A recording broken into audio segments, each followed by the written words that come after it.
So hi, well, the Good Noise Podcast. I'm Shane, I'm Glory. and we're here with, Pictoria Vark. and we're gonna ask her some questions today about her upcoming album, The Parts I Dread. So congrats on that, by the way. How do you feel about the response to the announcement so far?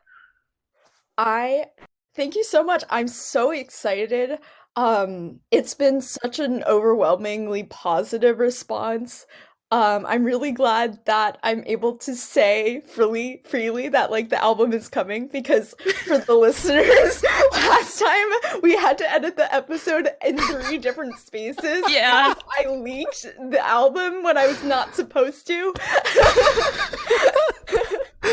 It feels so great to finally speak about the album and not have to cut anything out this time. We can just talk about it as much as we want. It's great. It's perfect. No secrets. I have no more secrets left to give. That's perfect. Okay. All right, good.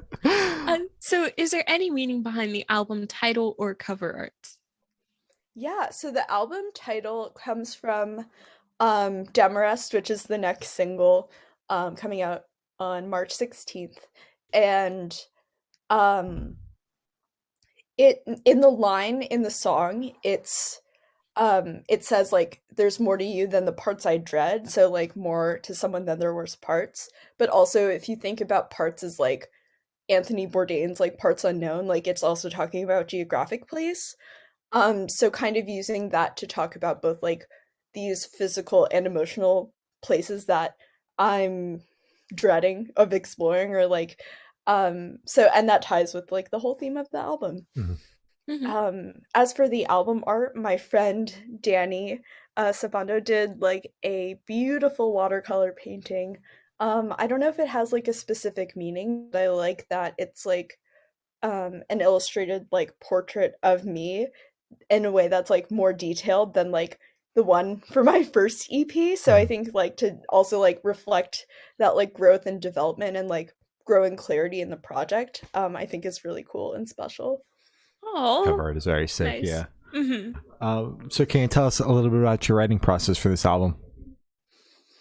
Yeah, writing this was very slow, very long. I'm literally like a 2 to 3 song a year kind of person. Oh wow, God. Okay. Like just like truly just like nothing and then everything. So it took me 2.5 years to write 8 songs, and it's like meanwhile there's like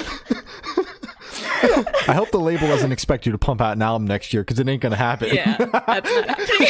yes. Like it's so funny. Like I've been in some emails with them and they're just like, yeah, let's think about more projects. And I'm just like, what support do you need? And I was just like, more time, please. Yeah. Like someone to write the songs for me. Yeah. Yeah, no, literally. And it's like, I don't know. It just takes me a long time to process things, and like a long time to, you know, get them in the proverbial like salmon tube from the sky into the proverbial ocean.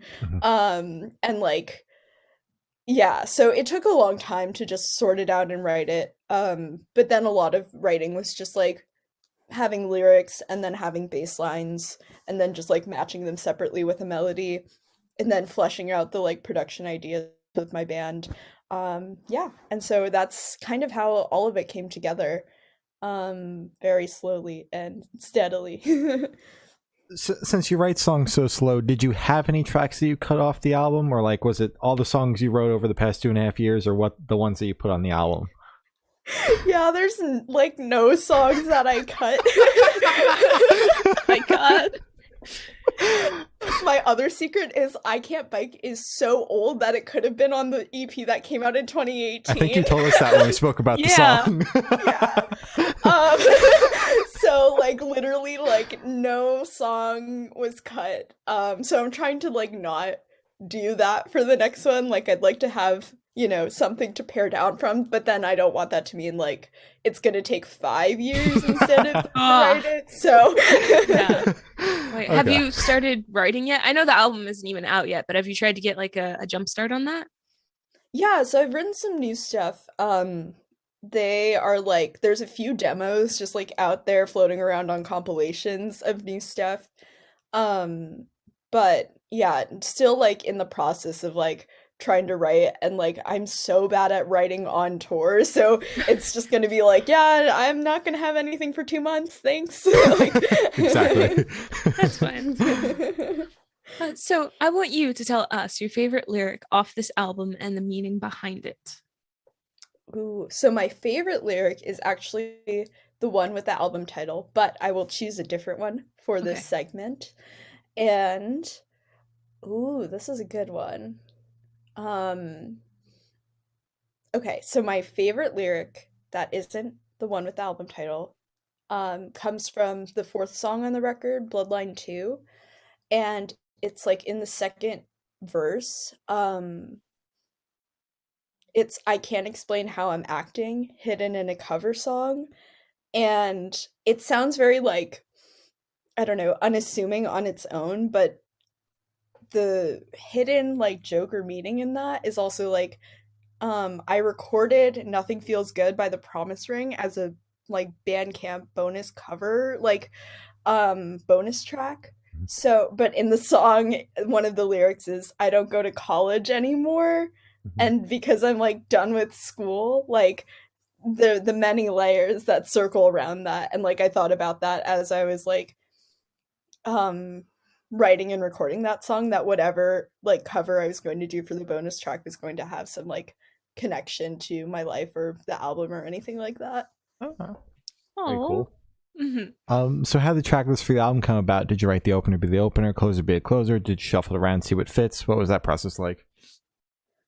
Kind of a mix of both. So I would say every song but Out and Bloodline 2 were written kind of with no concept of an album in mind. Mhm. And slowly, as I was like, okay, I think I'm close to getting an album together, I started like putting them in an order, like figuring out a track list from there, and then being like, okay, I need two more songs in the middle, and then I wrote two songs for the middle, and then I was just like, there's the album. Okay, fair enough.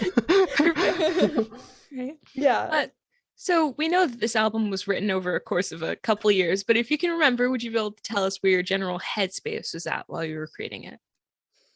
Yeah, definitely. I would say a lot of it kind of follows like a pattern of like feeling like kind of caught off guard by this move to Wyoming, and kind of over the few years like working through that, working through those ideas, and then also looking at these other songs that are about like New Jersey and about Iowa, and kind of folding those in to what it means. And then yeah, the last two songs, so Bloodline 2 and Out, that were written for the record, Out is kind of about nothing, so that's sick. I was just like, I just want to write like a loud and slow heavy song, and like I think these lyrics like just like fuck them, you know, just like we're gonna Yeah. write what sounds cool. Fair enough. And then Bloodline 2 is also like tying in some, making the like theme of like moving out west to Wyoming a little more concrete,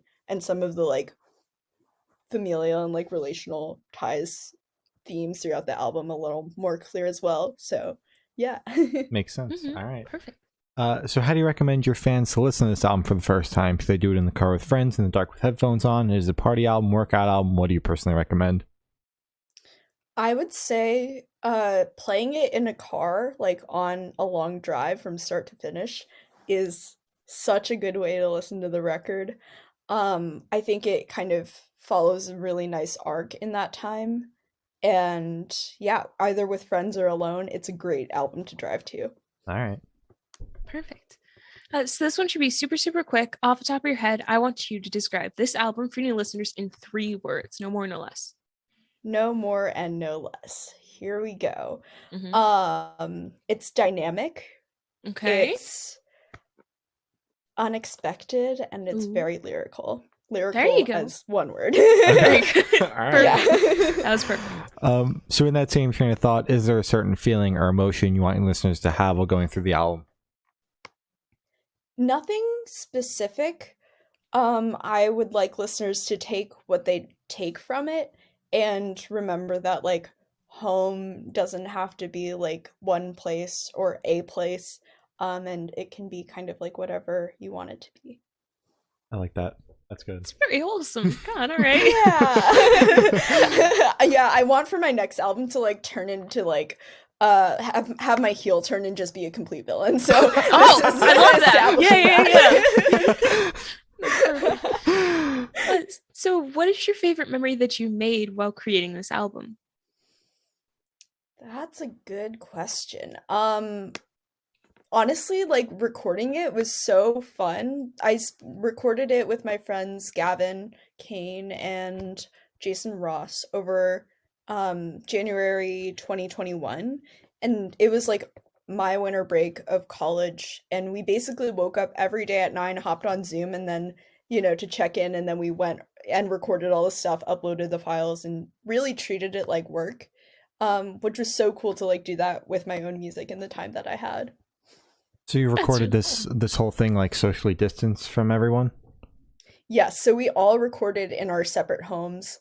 And then I have 2 features, one from my friend Lauren Black, who writes and records as Lou, and my friend Michael Elron of Dolly Spartans.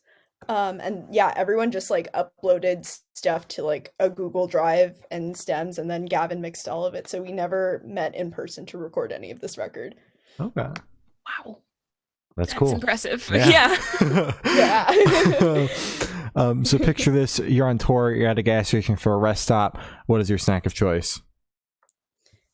Okay, so this question I've had to think about a lot in my day-to-day living. Mm-hmm. I have to think about it a lot over these next couple of months. Yeah, like I think by the end of this, I'm going to have the perfect like gas station pick. Mm-hmm. So much of it depends on like mood, time of day. I will say the one thing that stands out to me that I got on this last tour that did cure me a little bit, it was for breakfast, like an 11 a.m. breakfast. It was 1 banana and 1 small Red Bull, and then I immediately went to bed after consuming it. And then I woke up and I was just like, I feel fantastic. So wow. So that's the secret meal on tour. Exactly. Yeah. Hangover cure. Banana and Red Bull. But it's fucked up that you were trusting gas station fruit. That's the most fucked up part of this. Mm-hmm. Like, I'm glad it worked for you, but that's fucked up. More so than the Red Bull with the banana and the Red Bull at 11 a.m. Yeah, I mean, it's a little crazy, but, desperate times call for desperate measures. You're right. Fair enough. Right. So, if the project was a dish, what dish would the project be? Oh my gosh. Shit, I thought I was so ready for this interview, and then there's curveballs like this, like, oh yeah, I don't know. Okay, I think it's like a big pot of soup, and you can like put a lot of different things in it. You can add some spice, you can add some potatoes, kale, corn, vegetable broth, I guess, some cream, but like you can add kind of whatever you want to it. Yeah. Okay. That's perfect. I like that. So for the last couple of questions, we're going to shift completely away from music. So if you could be one animal for the rest of your life, what animal would you be and why? I would be a goat. I've gotten very into goats recently. After like the 2 car accidents I got last year, I got a stuffed animal goat, and then I got another one so I could have one come on tour with me but not worry about losing the first one. Oh! I got my first tattoo, which is that goat. That's sick. And then on my birthday on this tour, which is March 19th, we're staying at my friend's parents' goat farm in Omaha. This is amazing. I'm so happy for you. I'm going to cry. Like, it's spring, so that's usually when they say there's like babies being born. Uh-oh. So I think if I spend like 2 nights on a goat farm on my birthday and like meet a little baby, like I'm never leaving. You're gonna kidnap that baby goat. I'm literally going to kidnap that baby goat and stick it in my bag and bring it on tour, and it's just gonna happen. It's living in the van now. Exactly, yeah. It's like, Victoria, we don't have time to stop again for the goat to poop. Like, it's fine. Just get him a little diaper. It'd be perfect. A little goat diaper. That would be so cute. It would be adorable. I need you to get a goat now. This isn't a joke anymore. I need you to get a goat. It's not a joke. Get her. Exactly. So, if you could have lunch with any celebrity or artist, dead or alive, who would it be and why? I would love to have lunch with Mitski, like in a very chill way. Like I think there's a lot of people online who like turn her into this like savior kind of, or like people who call her mommy at shows, and it's like too much. Like I think she just needs a break, and I just want to like be a friend and just be like, hey, like how's it going? And I feel like she has a lot of really beautiful things to say about music, and I just want to like pick her brain about writing, um and yeah, that would be who I want to hang out with in a not in a very private environment so no one can heckle her. Yeah, for sure. Like, I think that's like part of the reason why like her management runs her Twitter, which is the smartest idea ever, because she'll just get called mommy. And I mean, she probably does anyway in the replies, but at least she doesn't see it, so that's good. Yeah, Yeah. exactly. Yeah, Right. gotta set some boundaries, you know. Sure. So for this last question, boom, you're on a desert island. You can bring one movie, one person, and one album. Who and what are you bringing? Okay. Does it have to be a movie? Can I bring TV? Sure. Yeah, sure. Yeah. Okay. I am going to bring a box set of every season of Survivor. There you go. There you go. Perfect. Yep, all 42, even the bad ones. God. Yeah, I mean, I guess I don't have to watch that if I'm on a desert island. Like, that's just living Survivor. Yeah, you'll be living it. Yeah, Mhm. but it'll be nice. Maybe I you can love get some Survivor. pointers or something. Mm-hmm. Yeah, like there's some helpful information on like how to start a fire, what not to eat, I guess. And then you said album and person. Mhm. This is tough. Person, I would bring my mom. Okay. Oh. That's wholesome. She's very resourceful and love hanging out. Would definitely need my mom there. And album, oh my god, what album would I bring? I'd probably bring Planet I by Squirrel Flower. Okay. Okay. All right. Fair enough. Just to reminisce about my life. All right. So as I said, that's all the questions you have today. Is there anything that you would like to plug? Check out The Parts I Dread by Pictoria Vark, out now on Get Better Records, or out on April 8th. Whenever we don't know when happen this to comes be out. listening to this, we don't know when this Weeks. comes out. So for, future you, it comes out on April 8th. And please check out Gavin Kane's music and Jason Ross's band Moon Sandland. All right. Well, thank you for staying with us. It's been Pictoria Vark, and we have been the Good Noise Podcast.